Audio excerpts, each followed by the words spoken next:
ಗುರುಜಿ, first ನಮಗೆ ಮದುವೆ ಅಂದ ತಕ್ಷಣ ಜಾತಕ ಹೊಂದಾಣಿಕೆ ಆಗುತ್ತಾ ಅಂತ ನೋಡ್ತಾರೆ.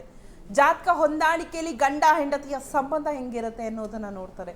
ಈ ರಾಶಿಯವರನ್ನ ಮದುವೆ ಆದರೆ ಚೆನ್ನಾಗಿರುತ್ತೆ ಅಂತ ಅವಾಗಿನ ಕಾಲದಿಂದ ಇವಾಗಿನ ಕಾಲದವರೆಗೂ ಬರುತ್ತೆ. ಏನಿದು ಗಂಡ ಹೆಂಡತಿಯ ಸಂಬಂಧ ಹೇಗಿರಬೇಕು? ಅವಾಗಿನ ಗಂಡ ಹೆಂಡತಿಯನ್ನು ನೋಡೋದು ಇವಾಗಿನ ಸತಿಪತಿಯನ್ನು ನೋಡಿದಾಗ ತುಂಬ ಡಿಫ್ರೆನ್ಸ್ ಕಾಣಿಸುತ್ತಲ್ವಾ? ಶ್ರೀ ಗುರುಭ್ಯೋ ನಮಃ. ಶ್ರೀಮದೇ ರಾಮಾನುಜಾಚಾರ್ಯಾಯ ನಮಃ. ಲಕ್ಷ್ಮೀನಾಥ ಸಮಾರಂಭಂ ನಾಥಯಾಮುನಮಧ್ಯಮ ಅಸ್ಮದಾಚಾರ್ಯ ಪರ್ಯಂತ ಮುಂದೆ ಗುರುಪರಂಪರ ಯೋ ನಿತ್ಯಮಚ್ಯುತ ಪದಾಂಬುಜಯುಗ್ಮರಕ್ಮಂ ವ್ಯಾಮೋ ಅಸ್ತಿತರಾಣಿ ತೃಣಾಯ ಮೇನೆ ಅಸ್ಮದ್ಗುರೋರ್ಭಗವತೋಸ್ಯ ದಯೇಕ ಸಿಂಧು ರಾಮಾನುಜಸ್ಯ ಶರಣೌ ಚರಣೋ ಪ್ರಪಂಚೆ. ವೀಕ್ಷಕ ಬಂಧುಗಳಲ್ಲಿ ನಮನಗಳನ್ನು ಸಲ್ಲಿಸುತ್ತಾ, ವಿಶೇಷವಾದಂತಹ ಮತ್ತು ಎಲ್ಲರಿಗೂ ಸಹ ಅವಶ್ಯಕವಾಗಿ ತಿಳ್ಕೊಳ್ಬೇಕಾಗಿರುವಂಥ ಒಂದು ಕಾರ್ಯಕ್ರಮ ಅಂತ ಅಂದರೆ ಫ್ರೀಡಮ್ ಟೀಮಿಯ ಇವತ್ತಿನ ಕಾರ್ಯಕ್ರಮ.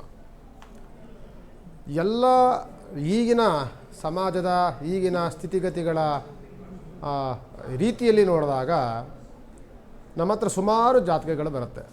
ಗುರುಗಳೇ, ನಾವೆಲ್ಲ ಜಾತಕವನ್ನು ನೋಡಿ ಸಹ ಮದುವೆ ಮಾಡ್ಕೊಂಡಿದ್ವಿ, ಆದರೂ ಸಹ ಗಂಡ ಹೆಂಡತಿಯರಲ್ಲಿ ಬಹಳವಾದಂಥ ಭಿನ್ನಾಭಿಪ್ರಾಯಗಳಿದೆ, ಹೊಂದಾಣಿಕೆಗಳಿಲ್ಲ, ಸಣ್ಣ ಸಣ್ಣ ವಿಚಾರಗಳಿಗೂ ಸಹ ಕಲಹಗಳನ್ನು ಗೊಂದಲಗಳನ್ನು ಮಾಡ್ಕೊಳ್ತಾರೆ ಅಂತ ಸುಮಾರು ಜಾತಕಗಳು ಬರ್ತಾ ಇರುತ್ತೆ.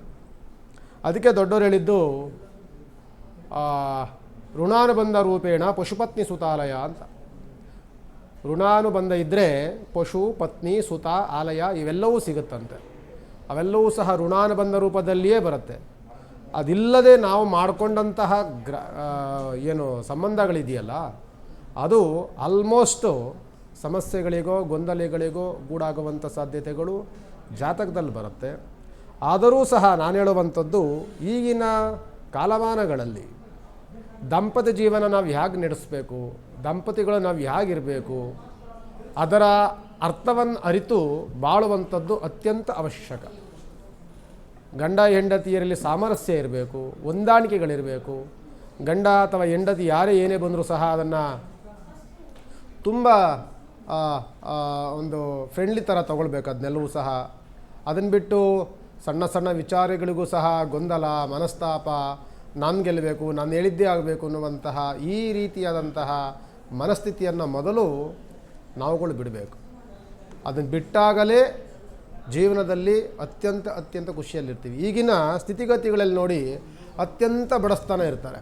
ಎಲ್ಲೋ ಕೂಲಿ ನಾಲಿಗಳನ್ನು ಮಾಡಿಕೊಂಡು ಭಾಳ ಮನೆ ಮಠಗಳಿಲ್ಲದ ಇರುವಂತಹ ದಂಪತಿಗಳಿರ್ತಾರಲ್ಲ, ಅವರೆಲ್ಲರೂ ಸಹ ನೋಡಿ ಎಷ್ಟು ಅನ್ಯೂನ್ಯವಾಗಿರ್ತಾರೆ. ಗಂಡ ಹೆಂಡತಿ ಇಬ್ಬರೂ ಸಹ ಕಷ್ಟಪಡ್ತಾರೆ.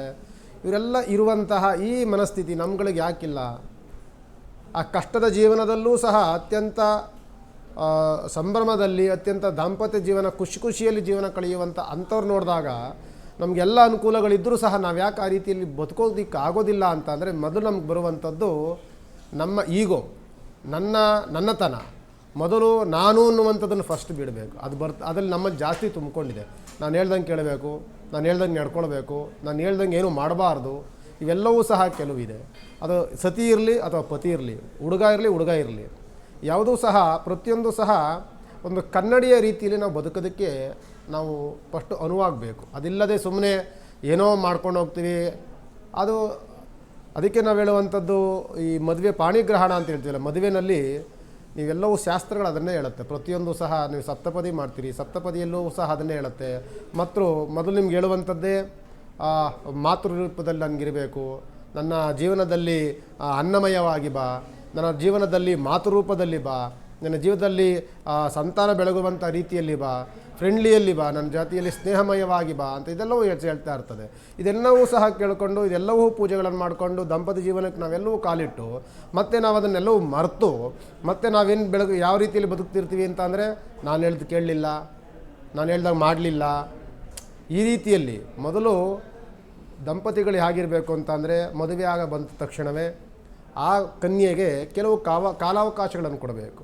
ಅವಳು ನಮ್ಮ ಜೊತೆಯಲ್ಲಿ ಸೆಟ್ ಆಗಲಿಕ್ಕೆ, ನಮ್ಮ ಜೊತೆ ನಮ್ಮ ಸ್ಥಿತಿಗತಿಗಳನ್ನು, ನಮ್ಮ ರೀತಿ ನೀತಿಗಳನ್ನು ಅವಳು ಅರಿತುಕೊಳ್ಳಿಕ್ಕೆ ಕೆಲವು ಕಾಲಾವಕಾಶಗಳು ಬೇಕು.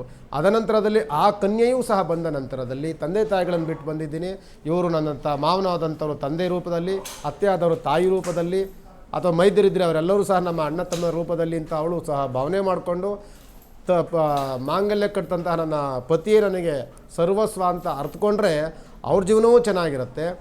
ನಾನು ಮದುವೆ ಆಗಿದ್ದೀನಿ, ಆ ಕನ್ಯೆಯನ್ನು ಅಲ್ಲಿಂದ ನಾನು ಒಂದು ಹುಡುಗಿಯನ್ನು ಕರ್ಕೊಂಬಂದಿದ್ದೀನಿ, ಮದುವೆ ಮಾಡ್ಕೊಂಡಿದ್ದೀನಿ, ಆ ಹುಡುಗಿ ಹೊಸ ಜಾಗಕ್ಕೆ ಬಂದಿದ್ದಾಳೆ, ಅವಳು ಅರ್ಥಕೊಳ್ಳೋಕ್ಕೆ ಕಾಲಾವಕಾಶಗಳು ಬೇಕು, ಅವಳು ಬೇಕು ಬೇಡ, ಅವಳ ಮನಸ್ಥಿತಿ ಇದೆಲ್ಲವೂ ಸಹ ನಾನು ಅರ್ಥ ಮಾಡ್ಕೊಳ್ಬೇಕು ಅನ್ನುವಂಥ ಸ್ಥಿತಿಗತಿ ಹುಡುಗನಲ್ಲೂ ಇರಬೇಕು.